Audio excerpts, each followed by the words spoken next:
Okay, last week I talked about the idea of forgiveness and put it in a slightly different context than we normally would think of it. Excuse me, quoting Peter Russell. He pointed out that the original word for forgiveness means to let go. And instead of thinking of that, the act of forgiveness as something I have to do concerning another person's behavior, I think of it more as a letting go of the energy that I'm putting into that memory, into that particular situation. And we've all had conflicts with people, and sometimes we feel like we're the victim of their actions. Sometimes we feel like maybe we made the mistake. And so forgiveness is about sort of saying it's okay, to whatever happened in that regard, in the regard of actions. It's okay, and we move forward from there. But he's suggesting that the original meaning has more to do with letting go. And so my suggestion was to think of the situations in your life. Say you have an experience with someone that you feel there's a need to let go or to forgive. If you think of where that person actually exists, of the relationship that you're actually having, it is energy. There is a thought, an emotion, a series of actions going on within us concerning that person, the situation that we were involved in, or whatever, the thing that we feel needs to be forgiven. We're not seeking to justify our actions or anyone else's actions in this approach. We're seeking to let go of that energy that binds us to that level of consciousness. And you can prove that we're actually dealing with energy by just thinking of someone that you're having a little bit of an issue with. That person is probably not in this room, but you can think about them and you can have all the thoughts and the emotions around them, because that takes place in us.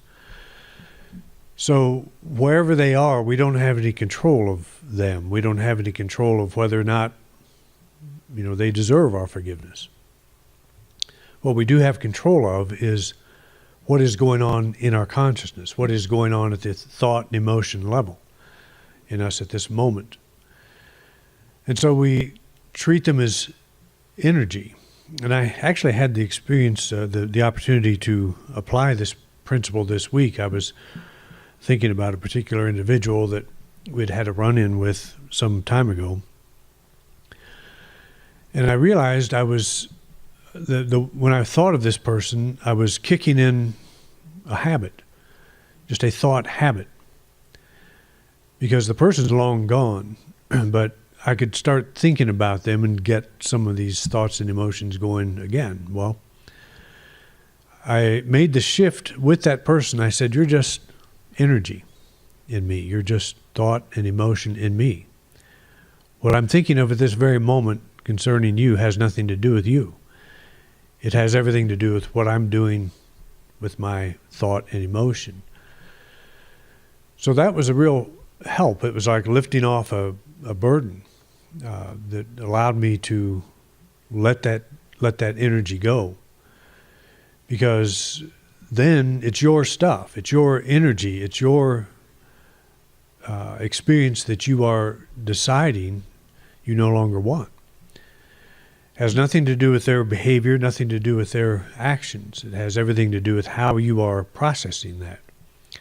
And you always have something to say about that. So if you didn't have the experience or the opportunity last week to try that, I'm sure you'll have it sometime this week, because relationships are one of the most challenging aspects, I think, of trying to maintain a positive attitude and a positive approach to life.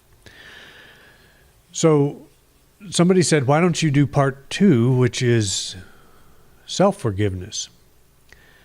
And we may be getting into a little bit even more difficult territory here by thinking of self-forgiveness.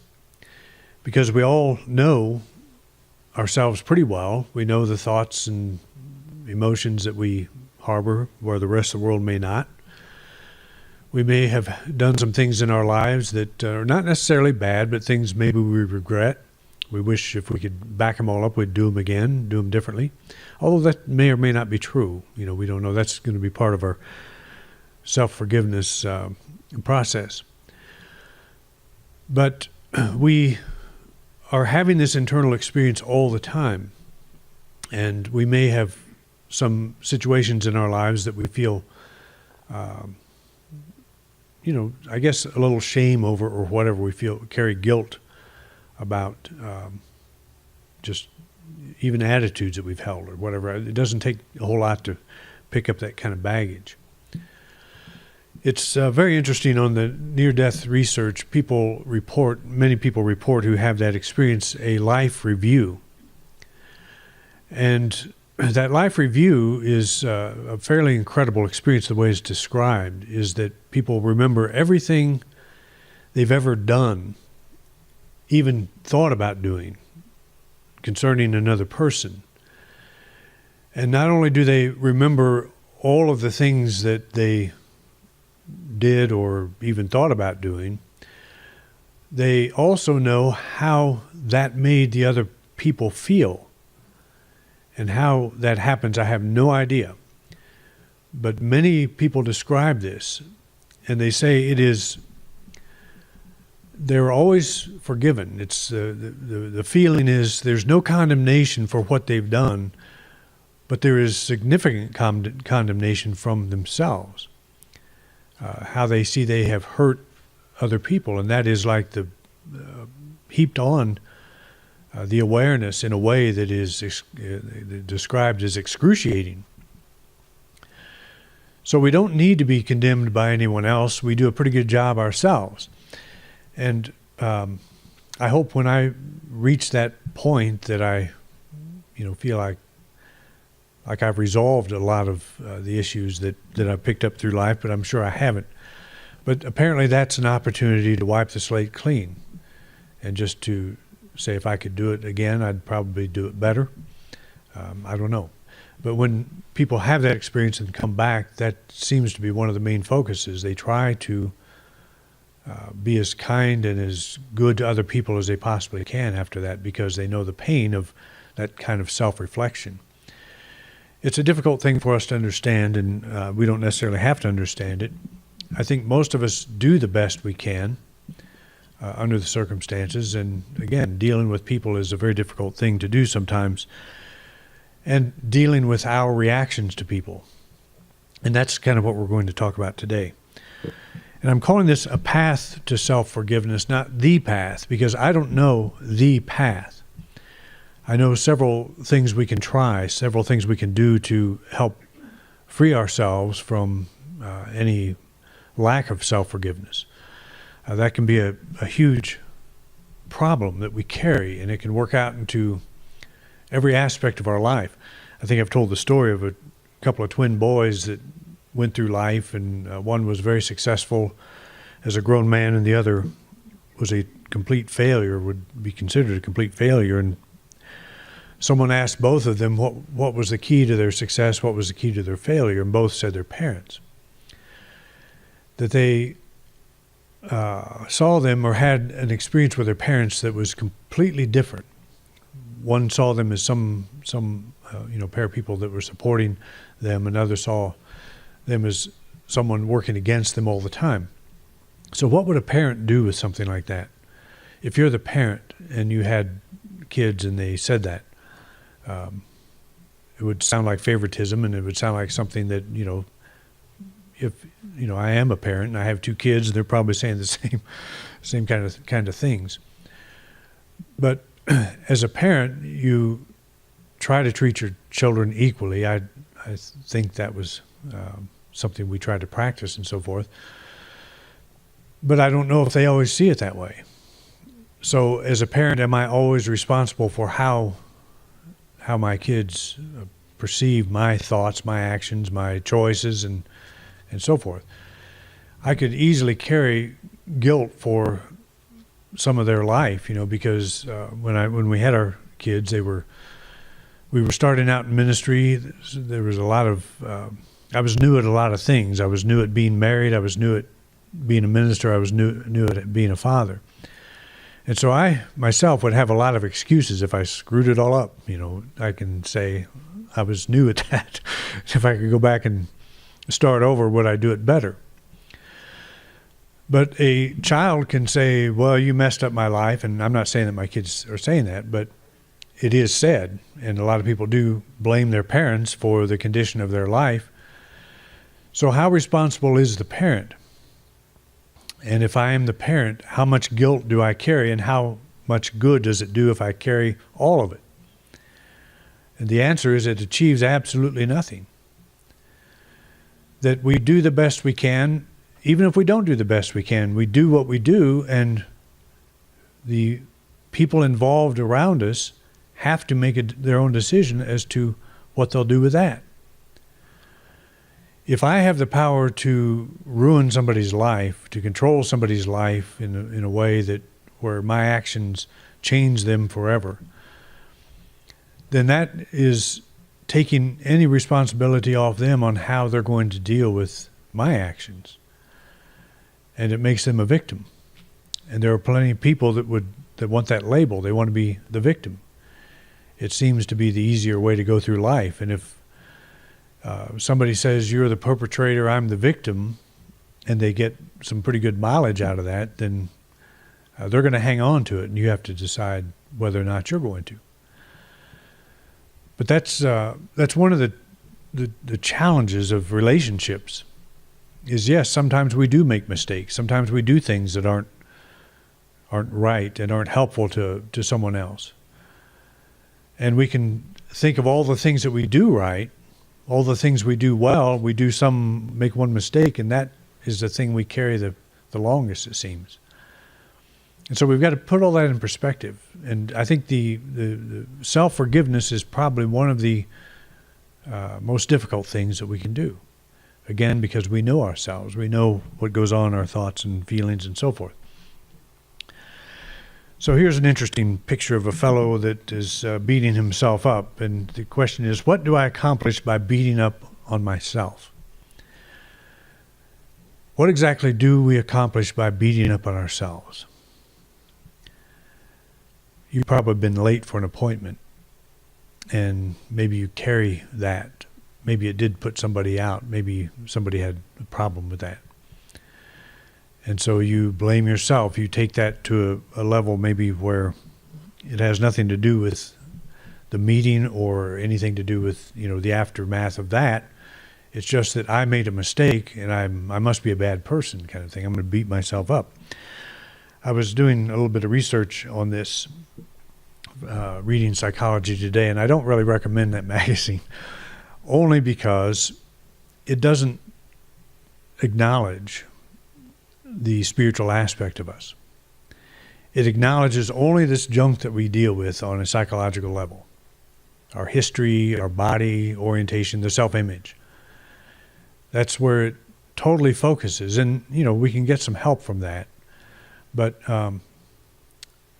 with this teaching, we're adding a dimension, a spiritual dimension, that gives us a better out than just trying to resolve all this garbage that goes through our minds sometimes. So according to an article in Psychology Today, research conducted in the field of social psychology suggests at least 3 major reasons why people might at times choose to punish themselves. They have come to believe, 1, they deserve to suffer. So where does that come from? It may come from childhood. Maybe that's not even an issue with you. Maybe you've never even had that problem. I deserve to suffer. But there is a very strong consciousness of that belief system in our society, and you'll see a lot of it in religion, where I'm born in sin, I'm a born sinner, so I deserve whatever I get. The Lord is testing me. Every time something comes up, this suffering is a test. And of course, we focus on the idea, the traditional Christian focuses on the idea that Jesus died and suffered and died for our sins. So for me to think in that terms, he did something, he gave his life for me, so there's a suffrage attached to that, a sense of suffrage. And that suffering is a noble thing, somehow. Suffering is a noble thing. So this idea that maybe I deserve to suffer is something that, if we're carrying that around, we will certainly pick up on the idea of not forgiving ourselves. That'll be a part of our whole makeup. If I deserve it, if I deserve the suffering, then I'm not going to be interested in giving up self-forgiveness or practicing self-forgiveness. The second thing is suffering will make you a better person. And that's a pretty common thought in our culture. No pain, no gain kind of thing. It's a thing we've translated into suffering is a necessary part of life. And so if I'm suffering over something, that's normal, it's okay. This is all in the self-image, too. Just keep that in mind. We'll talk about that in just a minute. And the third thing is very close to this, is we're supposed to suffer. And again, I think that is tied into a lot of our religious beliefs that, Adam and Eve were cast from the Garden of Eden because they sinned. And when they were cast from the garden, they were forced into labor, into toil. They had to earn their living by the sweat of their brow. So that's part of the heritage that we've inherited, that we're supposed to suffer. We're human beings, and we're on this earth is kind of a test. All of these things that we're going through are tests, and so suffering is not necessarily a bad thing. If we embrace any of these three things, any act or any attempt to forgive ourselves, self-forgiveness, freedom through self-forgiveness, is probably pretty much in vain. We're not going to do it. So these are important things to look at, and that's one of the good aspects of psychology.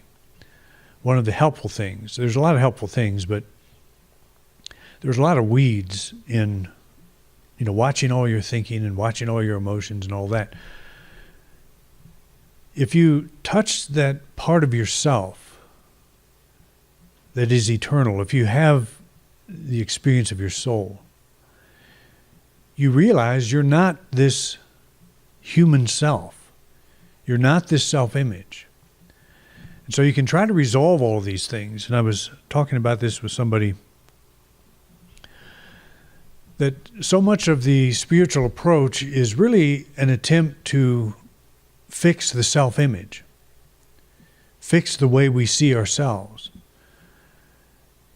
And that self-image is the identity that we carry, and it is primarily body-centered, and it involves all of our history, but it does not involve the soul. It does not involve who and what we are at the spiritual level. And so all of our assessments, when I say I'm referring to my self-image. I must improve myself. That is, I must improve the way I think, I must improve the way I feel, I must improve the way that I treat people, that I interact with others, and so forth. I must make myself better. So our spiritual journey is about fixing the self-image. The truth is, as we just talked about in the Easter season, you don't fix the self-image, you crucify it. You let it die. And what this means is you come to a place in yourself where you recognize, I'm not that. That's not me. That's the outside shell. That's the human mask, the persona. It's not the real me.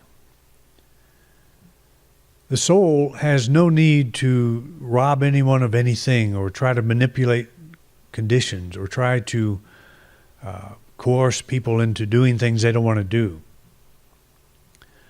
The soul has no need of that, and yet we rarely live from that place, from that point of view. But the answer is not necessarily go to try to fix this mask that we're wearing, this self-image, this personality, the persona.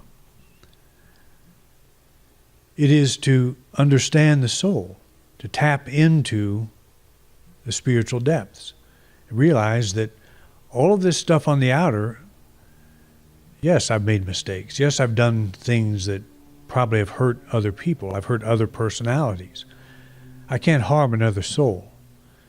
But yes, I probably have offended people. I probably have done things that have hurt people, hurt their personalities, hurt their self-image.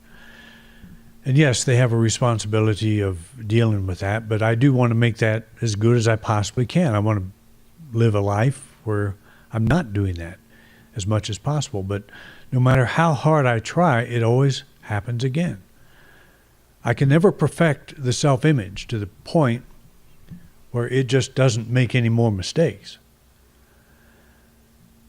But I can awaken to this deeper level, the spiritual level, the soul level, and make the distinction between that deeper reality, that which I truly am, and this surface self that keeps bumping into things. I'm never going to reach a point where I perfect that surface self. But that is probably 95% of our attempts at self-improvement are trying to fix the self-image. And the quickest way to fix the self-image is to let it die, is to die to that. And we begin that process simply by recognizing the difference. That's not me. That is the vehicle I'm expressing through at this moment. And yes, it can be changed. Yes, it can be improved. If it is obnoxious, I can do something to, curb that somewhat. But that's not what I am. I'm something much greater than that. So we ask ourselves this question: what is accomplished by caving to another's accusation that I'm responsible for ruining their life? And that could be a parent-child kind of thing. It could be a relationship. I read one statement from somebody, I guess it's one of these popular things that float around the internet, that you ruined my mascara, but you're not going to ruin my life. We can hurt people, and people can hurt us. We know that. But sometimes if that happens, then there are people who will capitalize on that. And sometimes the hurt that we inflicted wasn't intentional at all. We were doing the best we knew how to do under the circumstances. And yet they can hold that over our heads for the rest of our lives if they want to. And that's called manipulation. And so what do we actually accomplish by feeling the guilt that another can impose on us? And the answer, of course, is nothing, except we go back to those first three things. I deserve it. I've done something wrong, so I deserve this guilt. So we can be manipulated because we feel that we need to suffer. We deserve suffering somehow. So if we want to break that pattern, part of the self-forgiveness is I'm not the one that committed the sin, the crime, or whatever. My soul did not engage in that. Maybe I made a mistake at the level of the personality, but I'm not that. So why should I go into this beating myself up and allowing someone to have that kind of leverage over me to push that button and cause me to feel bad about myself and about something I can't change now? Why should I go down that path anymore? Why not kick the dust from my sandals and move on? And that's a question we ask ourselves. This is a path. It's not the path. It's something that we all look at. And this is kind of one of those talks that where the shoe fits, wear it, and where it doesn't, let it go. But I think we probably have all had common experiences in being manipulated by other people, allowing ourselves to do that because maybe we did make a mistake. Maybe we don't know how to fix that.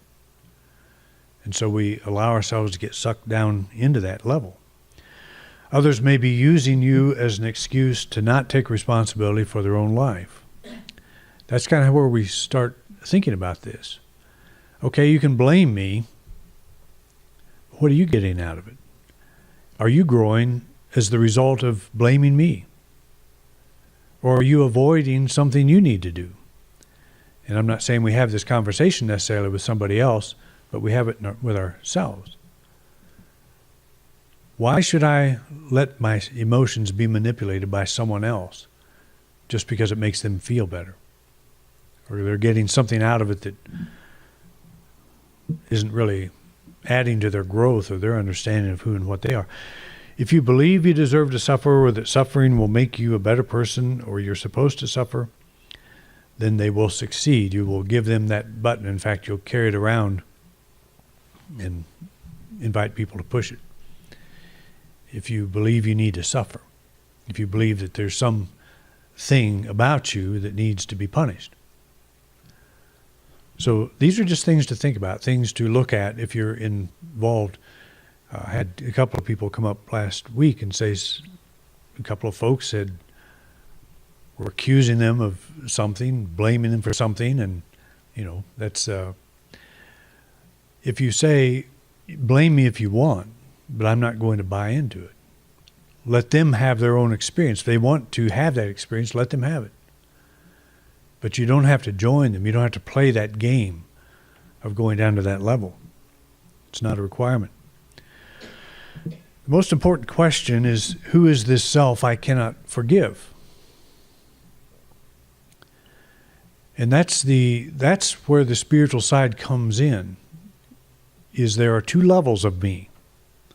There's this surface level, and there is the soul. And that surface level, I may never be able to resolve some of the things I have thought, done, or whatever. I can't go back and change anything. But I can treat myself and that level of myself as energy, as a process that I am engaging, but that I can let go. I can do something about it. But to make this work, we have to have a pretty good level of experience with our spiritual nature to know for sure, this is what I am. And I think we always know that. Even if we make a mistake, we'll say, that's not me. I didn't mean to say that.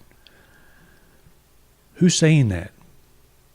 There's something in us that knows the truth about ourselves. That's not me. Here's what I really am. Here's who I really am. So let's take that at face value. I didn't commit the sin. I didn't commit the problem. Some level of me did, but that's not me. I did it because I was not thinking of it, whatever reason. But it's up to us to sort that out, to understand that difference. And yes, it is, again, very difficult to be in situations. They can pop up in a flash. And suddenly you can be someone that you didn't know you were. And you can act out of that. You can harm someone. You can do something you'll regret later. But it's not you at the soul level that's doing that. And that's something we have to keep in mind. I'm not the self-image that played the various roles in my life. We played all these roles. Some we've been successful at, some not. And I think I said on the back of the program that if we could go back and redo them, we may do them better, but we may not.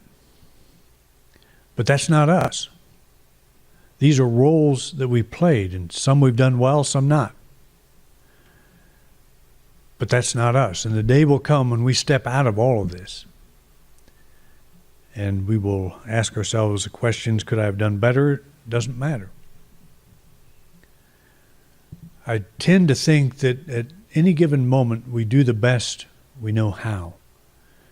Because we have not divested ourselves of the personality. The self-image is still there. And with that in play, it jumps in and runs our mouth for us. Ways that we wouldn't do if we had presence of mind. And that's the key there, is to back up and, as much as possible, have presence of mind. For better or for worse, all of this passes, and I, the complete soul, am left standing. It makes as much sense to blame my shadow for not representing my body's true shape.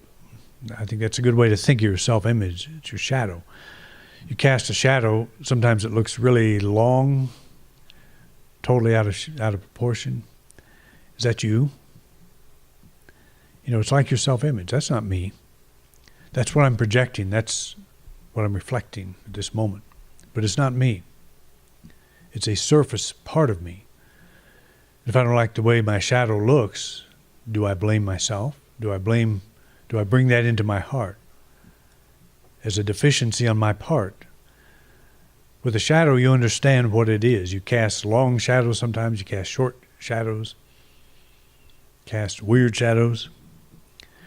But your shadow is not you. Your self-image is not you. Distinguishing between the self-image and the soul provides the primary path to self-forgiveness. Now, this may not seem very helpful, but it is our work.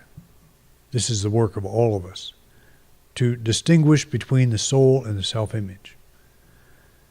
The stronger we get with the soul, with the awareness of the soul, that true self, that spiritual essence, that Christ nature that is in all of us, the more we live from that, the more we make our way through life. Does it mean you'll not offend anybody? Did Jesus not offend anybody? There were a lot of people that found Jesus very offensive.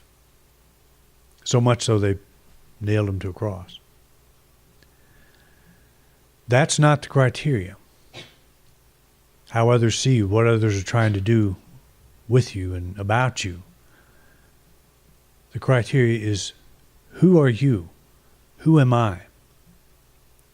That's what we ask. And who is this actor? Who is this one doing the acting? Is it my soul? Is it my self-image?